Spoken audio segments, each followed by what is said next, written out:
네, 오늘 여러분들과 함께 나누기 원하는 말씀의 제목은요, 움직이는 교회 성도에게 보내는 편지입니다. 네. 저희가 5월 이제 매일 묵상이 이제 에스더서가 끝나게 되고요, 이제 빌립보서가 시작이 되었습니다. 네. 또한 저희 공동체는 좀 전에 외쳤던 것 같이 빌립보서 2장 5절의 말씀으로 한 해를 도전하고 있습니다. 그래서 오늘은 빌립보서 2장의 말씀을 가지고 함께 하나님 말씀 나누기를 원합니다. 그래서 빌립보서를 나누기 전에 빌립보서가 어떠한 걸까 시작하면서 잠깐 짧게 함께 나누도록 하면요. 요거는 제가 이제 어저께 그 카페에서 찍은 사진입니다. 네. 보면은 우편함이 있죠. 네. 이 빌립보서는 이 서신서입니다. 이것은 바울이 옥중에서 쓴 편지입니다. 빌립보 교회는 이 바울의 중요한 사역 파트너로 여겨졌습니다. 이 바울과 이 빌립보 교회는 밀접한 관계를 유지했는데요. 이러한 와중에 바울이 복음을 전하다가 옥에 갇히게 됩니다. 이 옥에 갇힌 바울은 아마도 죽을 위기까지 놓이게 된 것 같아요. 죽을지도 모르는 상황 가운데 바울은 자신이 특별하게 생각했던 빌립보 교회에게 자신의 상황에 대해서 알려주고자 했습니다. 만약 여러분들이 이 죽을지도 모르는 상황에 놓여 있고 또 특별한 관계, 그런 상황 가운데 특별한 관계의 사람들에게 편지를 쓴다고 한다면 여러분들은 어떠한 말을 하시겠습니까? 또 어떠한 마음으로 편지를 쓰시겠습니까? 아마도 가장 중요한 말, 가장 남기고 싶은 말을 하지 않을까요? 또 그 편지를 쓰는 마음은 가장 그 애정어린 마음을 꾹꾹 담아서 편지에 한 글자 한 글자 쓰지 않을까 생각이 듭니다. 바울은 이런 마음으로 빌립보 교회에게 편지를 썼습니다. 이 빌립보서는 이 기쁨의 편지라고도 불리우기도 하는데요. 이 죽을지도 모르는 상황 가운데 바울은 자신이 경험한 사랑과 기쁨을 함께 나누고 싶어서 빌립보 교회에게 편지를 쓴 것입니다. 이런 바울의 마음을 우리가 한번 생각하면서 빌립보서를 함께 본다면 더욱더 유익한 도움이 될 거라고 믿습니다. 말씀을 넘어가면요. 우리 함께 빌립보서 2장 1절에서부터 4절까지 말씀을 합독하도록 하겠습니다. 시작.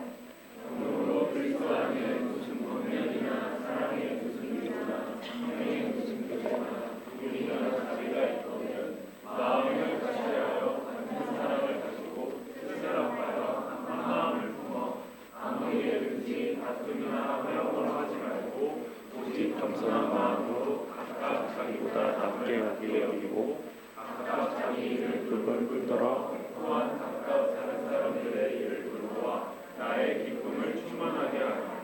아멘.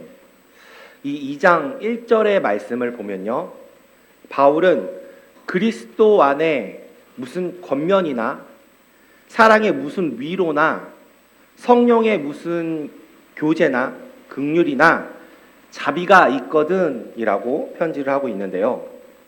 이 구절을 쉬운 성경으로 보면요, 그리스도를 믿는 것이 여러분에게 힘이 되고 있습니까? 그리스도의 사랑으로 위로를 받고 있습니까? 성령 안에서 서로 교제하며 친절을 베풀고 있습니까? 라고 말하고 있습니다. 이 그리스도를 믿는다라는 것은 실제적인 것입니다.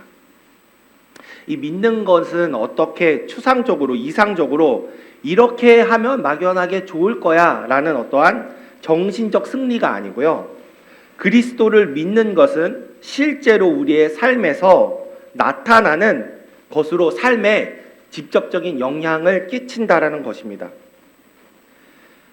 바울은 빌립보 교인들에게 너희가 믿는 그리스도가 지금 너희의 삶에 영향을 끼치고 있는가에 대해서 질문하고 있는 것입니다.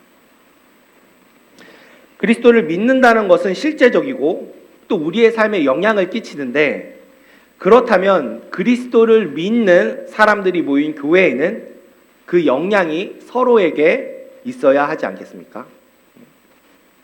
이 교회 안에는 위로가 필요한 사람들에게 그리스도의 사랑의 위로가 있어야 합니다.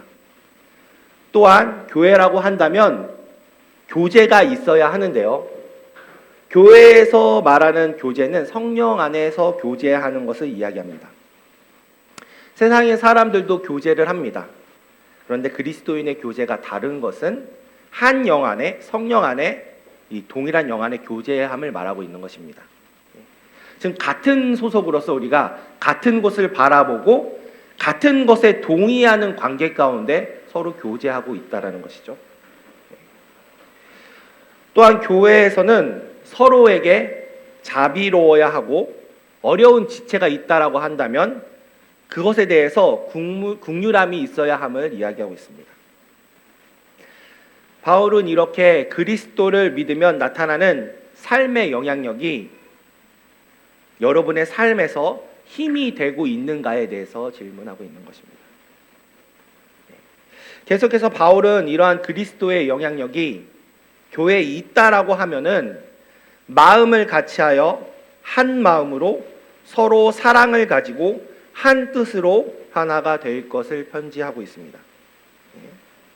이어서 바울은 교회 안에서 어떤 일을 할 때 가져야 할 태도에 대해서 말씀을 하고 있는데요. 어떤 일을 할 때 가져야 할 태도로 첫 번째는 이기적이거나 교만한 마음을 가지지 말 것을 이야기합니다. 이 세상의 사람들의 사고체계는 나 중심적 사고로 돌아갑니다. 나 중심적인 사고로 살다 보니까 이기적인 삶을 살아가는 사람이 주변에 너무나도 많습니다. 이런 자기 중심에 빠지다 보니까 자신을 바르게 보지 못하고 내가 어떠한 자인지를 올바르게 성찰하지 못합니다. 네. 그로 인해서 쉽게 사람들은 교만에 빠지기도 합니다. 그러나 교회에서는 나 중심적 사고에서 벗어나야 함을 이야기합니다. 어떤 문제와 사고나 기준이 이 나로부터 벗어날 때 우리는 이기적이고 교만한 마음에서 벗어날 수가 있습니다. 이 둘째는 겸손한 마음으로 나보다 다른 사람을 더 존중할 것에 대해서 말하고 있습니다. 우리가 지금 살고 있는 이 시대는 존중받기 원하는 시대입니다. 네. 작은 것에도 존중받아야 한다고 외치고 존중을 아주 중요시하게 여기고 있습니다. 우린 이러한 시대를 살아가고 있는데요. 정작 존중을 받기를 원하지만 남을 존중하는 것은 원하지 않습니다. 존중하기 위해서는 상대를 진정으로 생각하는 겸손한 마음이 우리들 가운데 있어야 합니다. 이 바울은 모두가 존중받기 원하는 세상 가운데 그리스도인은 서로가 존중해야 함을 이야기하고 있는 것입니다. 세 번째로는 자기 생활을 하면서 다른 사람의 하는 일에도 관심을 갖는 것에 대해서 말하고 있습니다. 여기 김포 골드라인이 있습니다. 여러분들 김포 골드라인 타보셨죠? 이 골드라인을 타면은 이 출퇴근길에 그 지하철을 타는 사람들이 너무나도 많이 있는 것을 보게 됩니다. 그리고 요 앞에 그 서울로 나가는 그 올림픽 대로가 있습니다. 그것도 새벽 6시만 되면 이미 많은 차들이 줄을 서고 있습니다. 우리는 바빠도 너무나도 바쁜 세상 속의 삶을 살아가고 있습니다. 이렇게 바쁜 세상 가운데 자기 일도 케어하기 벅찬데 남의 일까지 우리가 관심을 갖는다는 것은 결코 쉽지 않습니다. 아마 누군가는 어떠한 사람을 어떠한 과십거리로 관심을 갖는 것이 좀 가능할 수도 있겠지만 진정한 마음으로 타인을 향한 관심을 갖는다는 것은 결코 쉬운 것이 아닙니다. 그러나 바울은 그리스도인은 나의 생활도 물론이고 나 외에 다른 사람의 일도 돌볼 것을 이야기하고 있는 것입니다.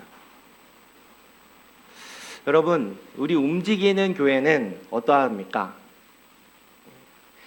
바울이 빌립보 교회에 편지한 그리스도인의 교회로서의 모습이 우리 교회 가운데 존재합니까?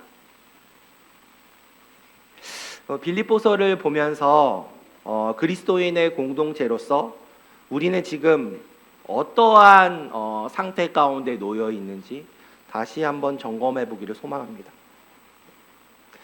바울은 이렇게 교회 안에 성도들이 가지고 있어야 할 태도를 또한 2절의 말씀에서 아까 얘기했던 것 같이 마음을 같이 하고 같은 사랑을 가지고 뜻을 합하여 한 마음을 품음으로 이러한 모습들이 나타나는 것을 이야기하는데요.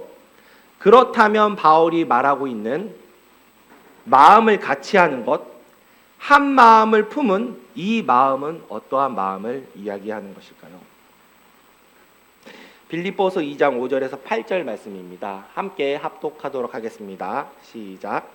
너희 안에 이 마음을 품으라. 곧 그리스도 예수의 마음이니 그는 그분 하나님의 분체시나 하나님과 동등됨을 취할 것을 의지하지 않으시고 오히려 자기를 비워 종의 형체를 가지사 사람들과 같이 계셨고 사람의 모양으로 나타나사 자기를 낮추시고 죽기까지 복종하셨으니 곧 십자가에 죽으심이라. 아멘. 바울이 말하는 이 한 마음은 예수 그리스도의 마음입니다. 우리가 품어야 하는 마음은 예수님의 마음인데 이 마음을 한 단어로 말하면 겸손의 마음입니다.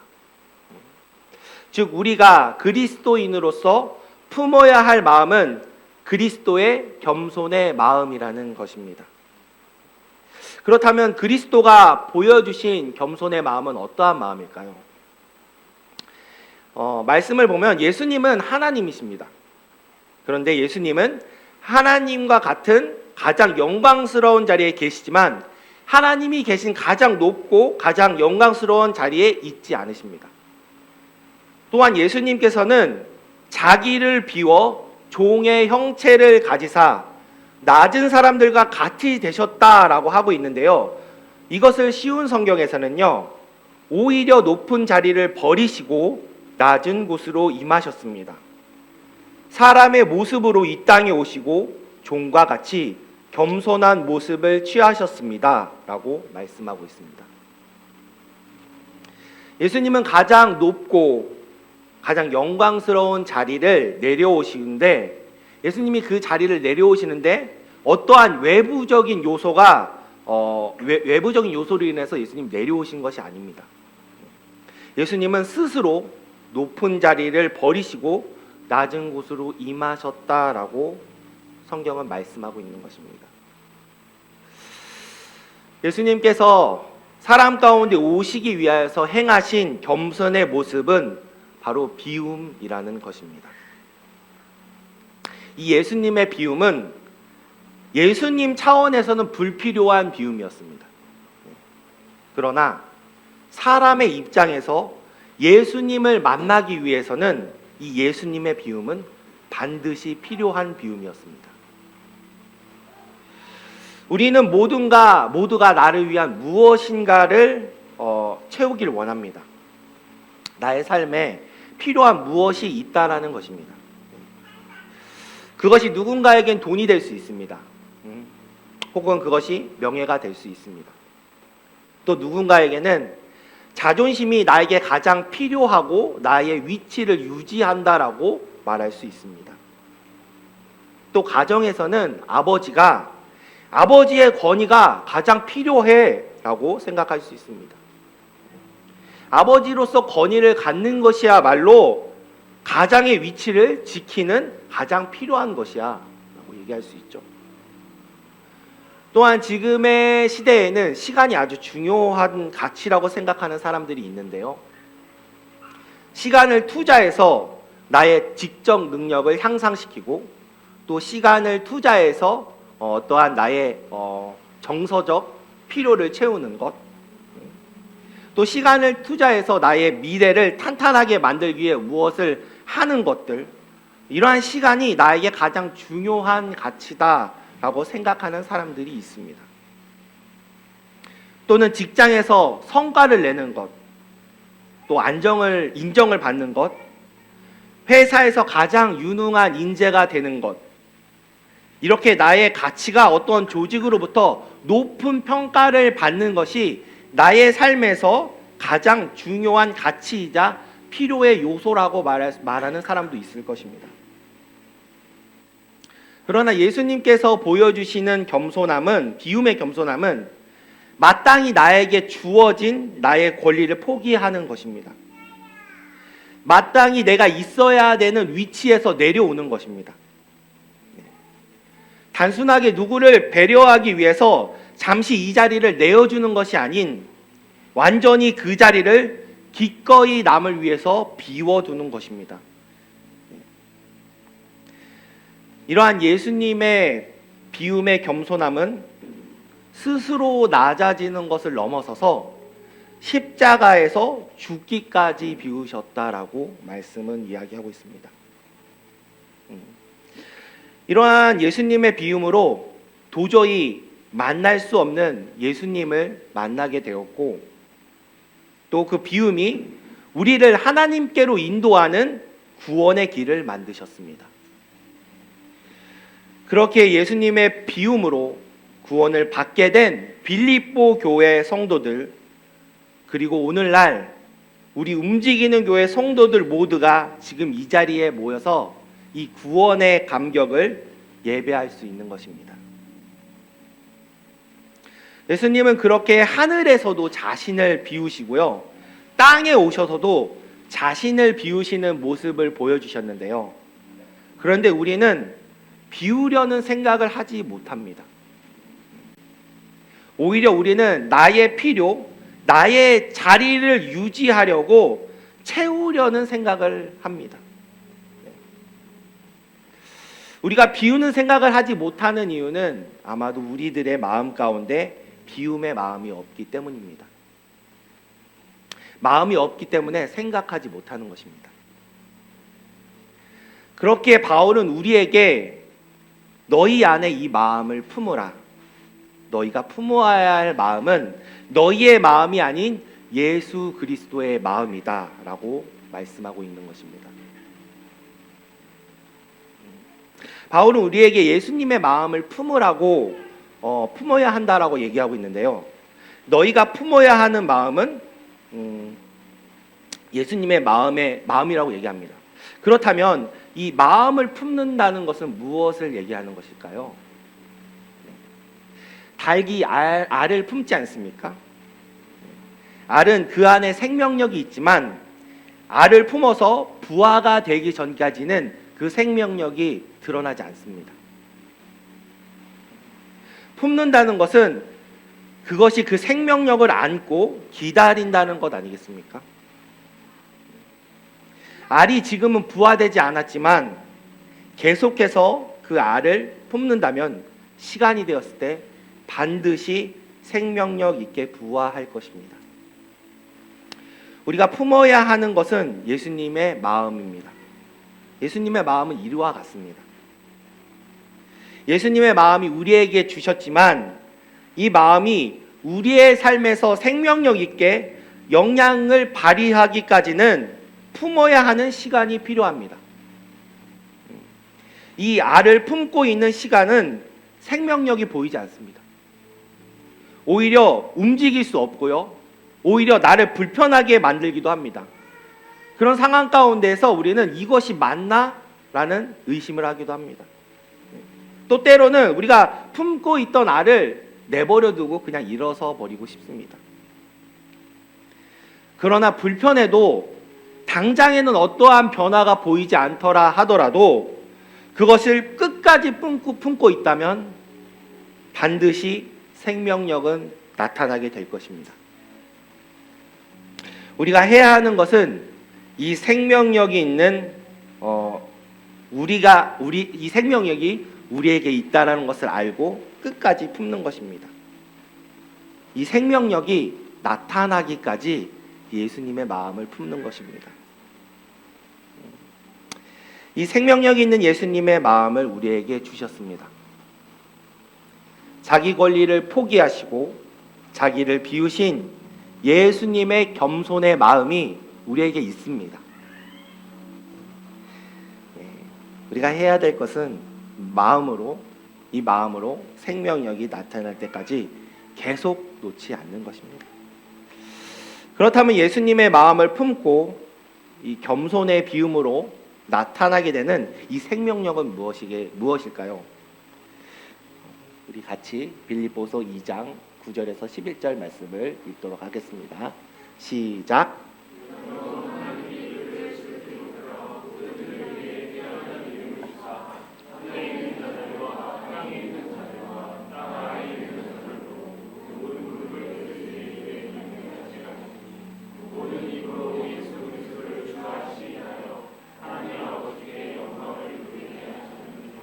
아멘. 이 예수님의 비움은 모든 피조 세계를 담아내셨습니다. 이제 모든 피조 세계는 예수님 안에 거할 수 있도록 하셨고, 그로 인해서 누구든지 예수님의 이름을 믿으면 구원은 얻을 수 있는 놀라운 일을 행하셨습니다. 예수님의 이러한 비움이 오늘 빌립보 교회를, 움직이는 교회를 존재하게 하는 것입니다. 바울은 빌립보 교회에게 편지하면서 이런 마음이 너희 안에 있다면 나의 기쁨이 충만할 것 같다라고 말하고 있는데요. 이 바울은 이제 정말로 죽을지도 모르는 상황 가운데 자신이 경험한 그리스도의 참 기쁨이 이 기쁨을 너희도 경험했으면 좋겠고, 이것을 경험하는 것이 곧 나의 기쁨일 것이다 라며 그리스도의 마음을 가지고 그들에게 편지했다라고 느껴집니다. 제가 지난주에 잠깐 중국을 다녀왔습니다. 중국에는 제 친한 친구가 있습니다. 근데 그 친구는 중국에서 가게를 2개 운영을 하고 있고요. 그 친구와 저는 참 인연이 깊은 친구입니다. 제가 원래 호주에서 그 친구와 함께 가게를 하려고 했는데요. 어떠한 기막힌 상황으로 인해서 함께 가게를 하지 못하게 됐고, 그 친구는 한국으로 가게 되었고, 저는 또 다른 사람하고 가게를 하게 되었습니다. 그런데 이제 호주에서 하나님을 만나고 하나님의 인도하심으로 한국 땅에 오게 되었는데요. 제가 그때 이제 하나님의 뜻대로 살고자 원하는 마음으로 이제 신학을 결정하게 되었습니다. 그 무렵에 이 친구가 저에게 연락을 합니다. 나랑 같이 중국에 가서 사업하지 않을래? 전 되게 고민을 많이 했습니다. 하면 좋을 것 같은데? 라는 고민이 많이 있었는데, 그때 고민하다가 그 친구한테 전화를 해서 나는 이제 하나님이 뜻하시는 대로 삶을 살아야 될 것 같아 라고 말하고, 그렇게 얘기를 하고 나서 거기서부터 시작이 되었는데, 제가 생각지도 못하게 어떻게 하다 보니까 지금 이 자리에 이제 목회자가 되었습니다. 목회자가 되고 이번에 친구를 만나러 간 게 처음입니다. 그러니까 그 친구가 중국에 가서 간 이후로 제가 처음 간 겁니다. 근데 이제 중국이 제가 생각한 거랑 많이 달랐습니다. 일단 중국이요, 너무 깨끗합니다. 너무 놀랍죠? 쓰레기가 없습니다. 근데 더 놀라운 건 중국 사람들은 쓰레기를 마구 버립니다. 쓰레기를 마구 버리는데 그 사람들을 와서 계속 치운답니다. 참 놀라웠습니다. 그리고 이제 중국에서 사람들을 보니까 또 좀 놀라운 것 중에 하나는 이제 제 친구네 가게에 한 7년 정도 일한 친구가 있는데, 이 친구가 처음에 일을 시작한 게 중학교 2학년 때부터 일을 시작했다고 해요. 중국의 친구들은 아직도 어린 나이에 무엇인가 공부에 어떠한 의지가 없으면 빨리 학교를 그만두고 이제 취업의 전선에 뛰어든다고 합니다. 그리고 이제 친구가 저를 중국의 현지로 계속 끌고 다녔어요. 제가 그래서 덕분에 배탈을 안고 살았습니다. 계속 배탈이 나서 정말 나중에는 너무 힘들었습니다. 근데 그 덕분에 제가 중국의 그 현지 사람들을 가까이서 볼 수 있게 되었습니다. 그래서 제가 그것을 보면서, 그 사람들을 보면서 느끼게 된 것이 있었는데요. 이제 우리나라에서는 너무나도 바빠가지고 보지 못하는 부분들이 있었습니다. 사람들이 너무나 바쁘게 움직이는데요. 중국 사람들은 상대적으로 우리나라 사람보다 시간이 있더라고요. 그래서 시간이 있고 어떠한 그 시간적 여유가 있으니까 이 사람들이 어떻게 하냐, 이제 공동체를 형성합니다. 네.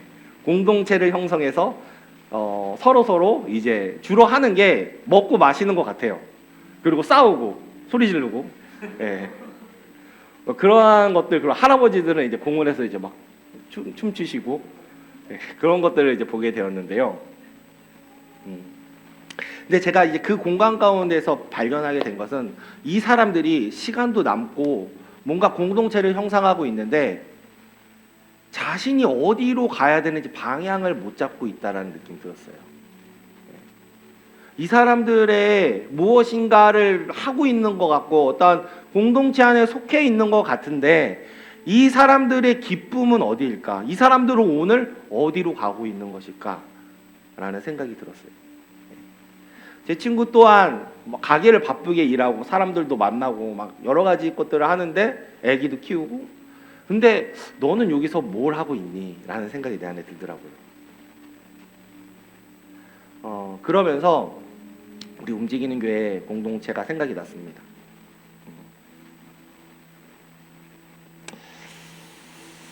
서로가 되지 않는 것을 도전하고 위로하기를 원하고 긍휼한 마음을 가지고 예수님을 닮으려 몸부림치는 여러분들의 모습이 생각이 났습니다. 여러분들의 모습을 생각하니 이 모습이 너무나도 아름답고 너무나도 가치 있고 내 안에 이것이 너무 큰 기쁨으로 다가왔습니다. 그리스도인의 삶을 산다는 것은 결코 쉬운 일이 아닙니다. 어떠한 기준으로 보면은 세상의 사람들보다 훨씬 어려운 삶을 살아가고 있을 것입니다. 그러나 이 삶에는 참된 기쁨이 있음을 느끼게 됩니다. 오늘 바울은 이런 우리에게 편지하고 있지 않나 생각합니다. 여기까지 달려온 여러분, 세상 가운데 여러분의 삶이 때로는 어렵게 느껴질 수 있습니다.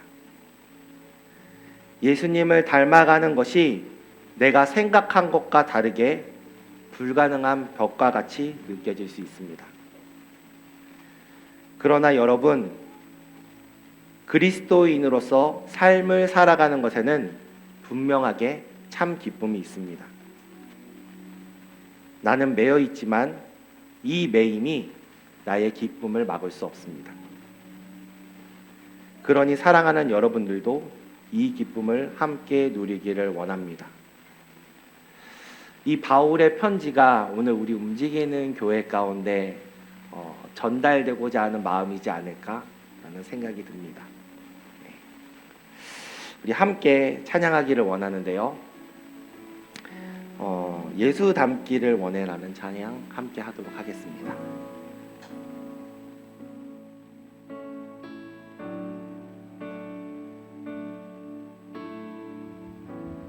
내 삶의 소망 내가 바라는 한 분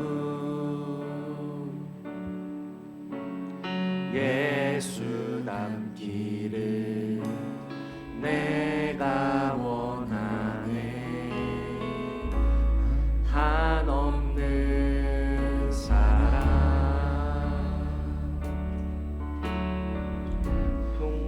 풍성한 긍휼 예수 닮기를 내가 원하네.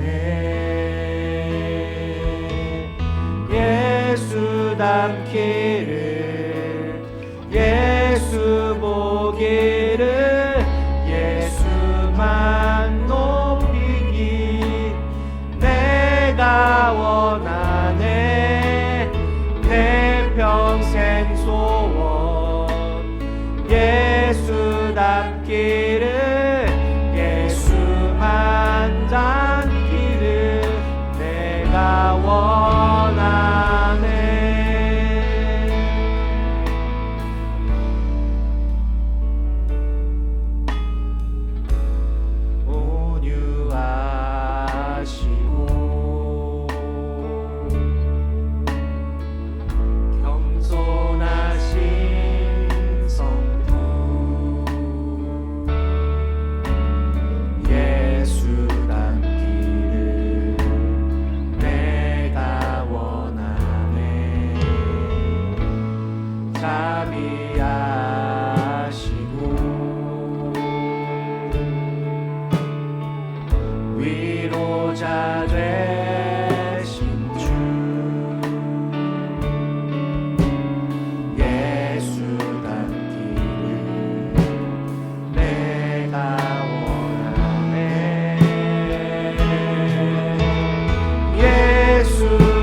담기를 예수 보기를 예수만 높이기 내가 원하네 내 평생 소원 예수 담기를 예수만 담기를 내가 원하네.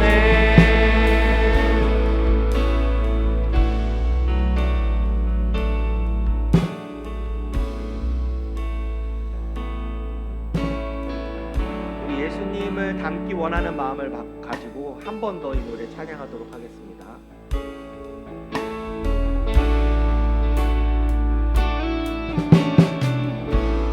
내 삶의 소망 내가 바라는 한분 예수 담기를 내가 원하네 한없는 사랑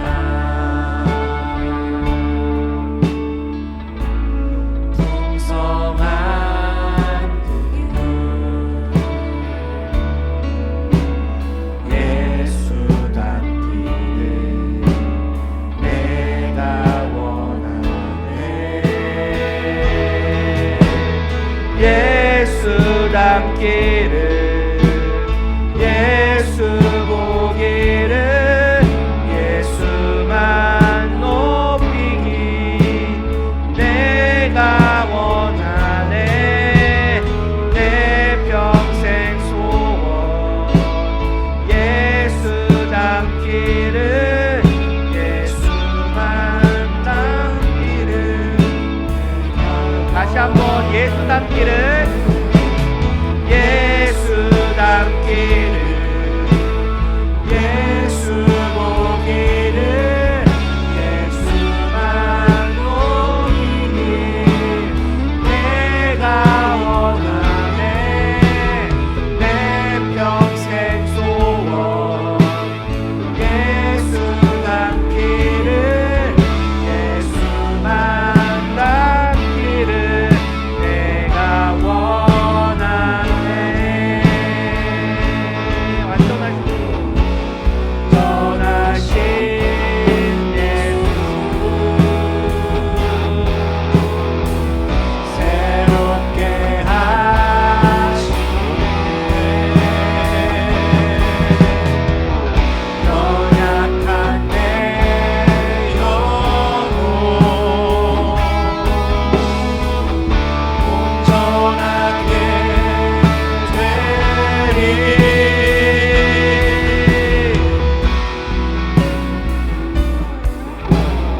예수 담기를 예수 보기를 예수만 높이기 내가 원하네 내 평생 소원 예수 담기를 예수만 담기를 내가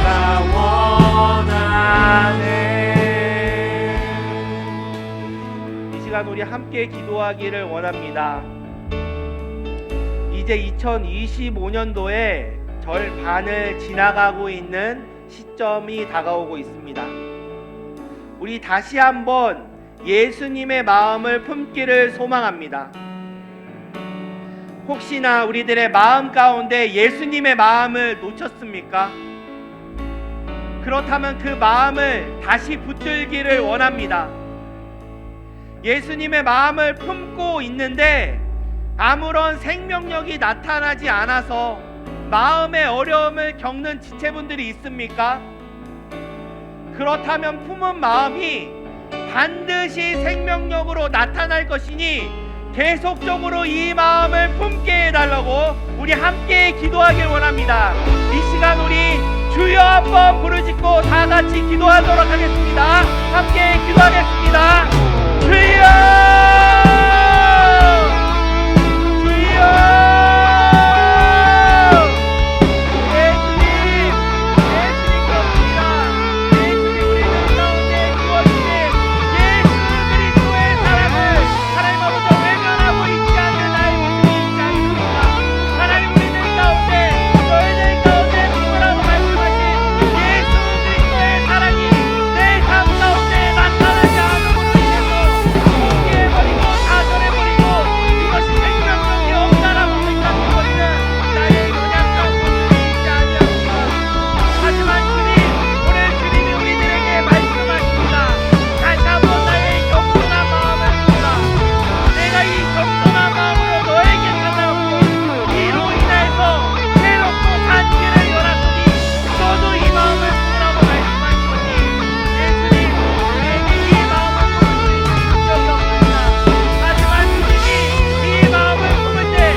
전에 또 우리가 이전을 선포하고 특별히 오늘 말씀을 기억하며 이 시즌에 제가 붙잡고 함께 나아가길 원하는 말씀은 창세기 1장 1, 2절입니다.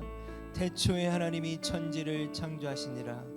땅이 혼돈하고 공허하며 흑암이 깊음 위에 있고 하나님의 영은 수면 위에 운행하시니라. 여러분, 운행이라고 하는 단어를 붙잡고 우리 공동체가 이전을 놓고도 나아갈 텐데, 여러분, 하나님이 천지를 창조하셨다는 것을 믿으십니까? 여러분, 믿으십니까? 그때의 상태는 땅이 혼돈하고 공허했대요. 혼돈은 무질서한 거고 공허는 텅 비어있는 거예요. 무질서하고 텅 비어있고 흑암이 깊음 위에 있었어요. 어떠한 생명체도 있을 수 없는 그때 하나님의 신이 운행하셨습니다.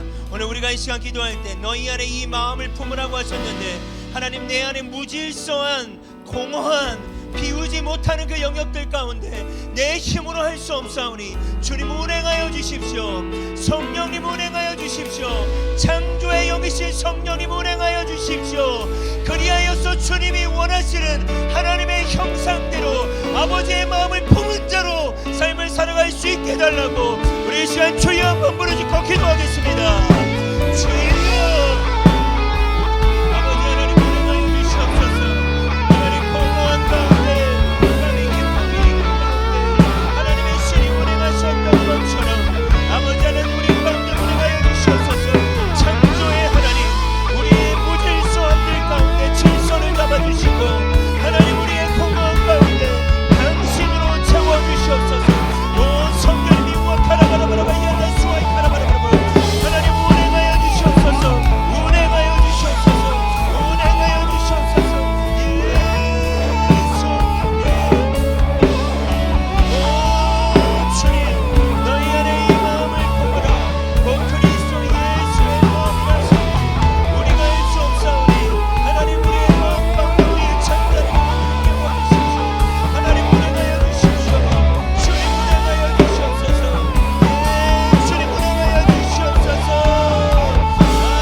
이전을 위해 기도를 시작하길 원하는데 주님 운행하여 주십시오. 주님 당신이 앞장서 주십시오. 그 길을 인도하여 달라고 이 시간 기도하길 원하고, 더하여서 우리가 마지막으로 기도할 때 여러분, 우리가 예수의 마음을 품고 삶을 살아가고자 할 때 자꾸만 우리 가운데 벽처럼 느껴지는 영역이 있습니다. 여러분, 그 지점에서 우리가 멈춥시다. 다시 돌아가는 것이 아니라 하나님, 저에게 있어서 이 지점이 자꾸 걸립니다. 이 지점에 운행해 주십시오. 이 지점이 내 어떠함이 아니라 당신의 창조한 그 능력, 그 성령의 운행하심이 그 벽을 통과하게 해달라고, 우리 이 두 가지 기도 제목을 가지고 우리 시간 마지막으로 기도하고 우리 조관주 목사님 축도해 주시겠습니다.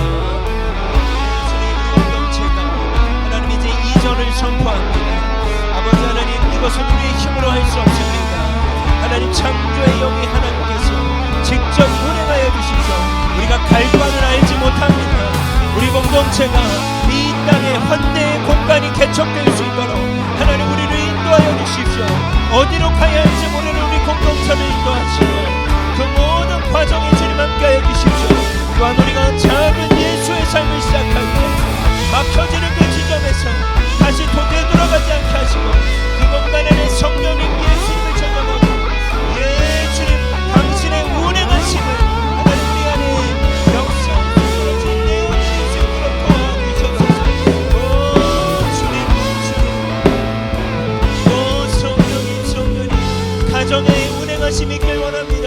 이들의 직장과 캠퍼스와 하나님 우리 교회 공동체 안에 성령의 운행하심이 있게 하여 주시옵소서. 그리하여서 환대의 공간들이 개척되게 하여 주시옵소서. 아버지 하나님 예수가 담겨지는 삶이 되길 원합니다.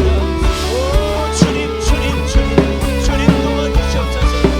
예 성령님 오 주님 주님 주님 하나님 그렇게 우리를 인도하실 그 주님의 이름을 높여드립니다.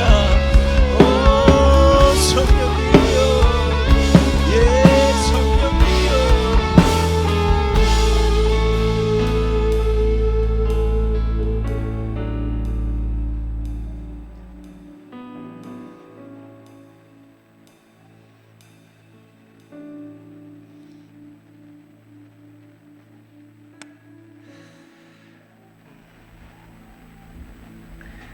이제는 하늘 보좌를 버리시고 겸손의 마음으로 자신을 비우심으로 인하여서 우리들 가운데 찾아오신 예수 그리스도의 은혜와 하나밖에 없는 독생자를 아낌없이 내어주셨던 하나님 아버지의 사랑하심과 우리들 가운데 함께 하셔서 우리의 삶 가운데 환대의 공간을 만들어내시는 성령의 내주 교통하심이 주께서 말씀하시는 예수의 마음을 품기를 도전하는 우리 움직이는 교회 한 사람 한 사람 머리 위에 그 가정 위에 그 직장과 그가 거하는 모든 자리 위에 이제로부터 영원토록 함께 있기를 간절히 축원하옵나이다.